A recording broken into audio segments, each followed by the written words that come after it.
ఈ రాష్ట్రం ఒకరి బలిదానం మీద జరిగింది. త్యాగాలు లేకుండా ఏమీ జరగదు.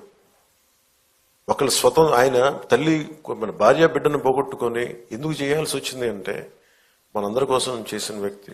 తనని దాటి ఆలోచించేవాడు. తన కుటుంబం కాదు, ఇది నా కుటుంబం అని జగమంతా తన కుటుంబం అనుకున్న మహానుభావుడే. తనను దాటి ఆలోచిస్తేనే మహానాయకుడు అవుతాడు.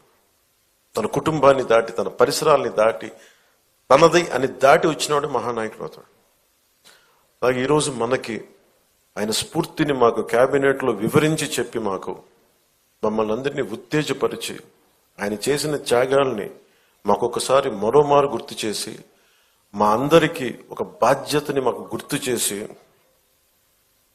గుర్తు చేసి మాకు ఆయన ఆత్మార్పణ దినాన్ని చాలా బలంగా జరుపుకోవాలి, మనం కృతజ్ఞతలు అయి ఉండాలి, దానికి మనం బద్దులై ఉండాలని చెప్పి 10 సార్లు ఉత్తేజపూరితంగా చెప్పిన శ్రీ నారా చంద్రబాబు నాయుడు గారికి మనస్ఫూర్తిగా వారికి నా కృతజ్ఞతలు, నా అభినందనలు తెలియజేస్తున్నాను.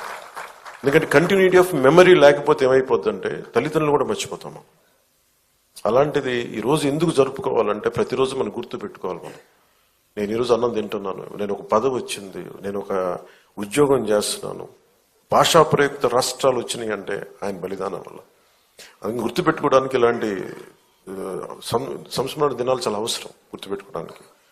అలాగే ఆయన చేసిన త్యాగాన్ని మరింత ఇనుముడింప చెయ్యాలి అంటే ఇందాక పార్థసారథి గారు చెప్పినట్టుగా, గౌరవ మంత్రి పార్థసారథి గారు చెప్పినట్టుగా, గౌరవ ముఖ్యమంత్రి శ్రీ నారా చంద్రబాబు నాయుడు గారి నాయకత్వంలో విజన్ 2047 ఆవిష్కరించారు పుస్తకాన్ని. ఎలా ఉండాలి విజన్ అనేది. ఆయన ఒక పుట్టి శ్రీరాములు గారు ఒక కలగన్నారు, ఆంధ్రులకి ఒక ప్రత్యేక రాష్ట్రం కావాలని. నందమూరి తారక రామారావు గారు తెలుగు ప్రజలను ఎప్పుడు కూడా మద్రాసులు అంటే నేను తెలుగు వాడినని సగర్వంగా చెప్పి, తెలుగువాడు కాలర్ ఎగరేసుకున్న తెలంగాణలో ఉన్న ఎక్కడున్నా సరే మాకంటూ ఒక ఉనికి ఉందని ఆత్మగౌరవాన్ని చాటి చెప్పిన మహానుభావులు శ్రీ ఎన్టీ రామారావు గారు. అలాగే చంద్రబాబు నాయుడు గారు మొన్న చెప్పారు, ఒక పార్టీని నడుపుతూ ఎంత కష్టమో నేను చెప్తా ఉన్నాను.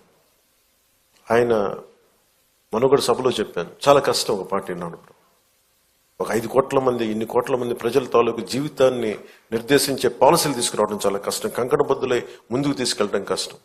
అలాంటిది 2047కి ఎలా ఉండాలి ఈ రాష్ట్రం, అదొక డాక్యుమెంట్, అది ఒక దిశానిర్దేశం చేస్తుంది. ఇలాంటి అవకాశాలు ఉన్నాయి, ఎంత పెట్టుబడి పెట్టబోతున్నాం, లేదంటే మనం నేచర్ ఫార్మింగ్ ప్రకృతి వ్యవసాయం చేస్తున్నాం, లేదంటే ఇన్ని ఉద్యోగాలు కల్పించబోతున్నాం, లేదంటే ఇలాంటి మన టూరిజంలో ఇలాంటి ఆలోచనలు ఉన్నాయి. ఇవన్నీ ఏం చెప్తున్నాయి అంటే ఎవరైనా అందిపుచ్చుకోవచ్చని. దీనికి ఒక కులం లేదు, ఒక మతం లేదు, ఒక ప్రాంతం లేదు. ఏ జిల్లాలైనా సరే, మనకున్న 26 జిల్లాల్లో కూడా కులానికి, మతానికి, ప్రాంతం లేకుండా ఎవరి సమర్థత ప్రతినిధి మీరు పెంపొందించుకుంటే ఈ అభివృద్ధిలో భాగస్వామ్యం కావచ్చని చెప్పేది డాక్యుమెంట్. అది దానికి ఎవరు విమర్శిస్తున్నారని ఎవరన్నా నాకు అనుకుంటే ఇలాగే విమర్శించారు ఆయన. 1990లో కూడా విజన్ 2020 ఏంటి అర్థం లేదన్నది. అందరికీ కనిపిస్తే వాళ్ళు మహానాయకులు ఎందుకు అవుతారు? ఆయనకి కనిపించింది రాళ్లలో రప్పలో ఒక మహానగరాన్ని, సైబరాబాద్ వచ్చింది, దానిలో కొన్ని లక్షల మంది. మన రాష్ట్ర విభజనకి సర్ప్లస్ బడ్జెట్ వచ్చేంత స్థాయికి ఒక క్యాపిటల్ పట్టుకెళ్ళింది.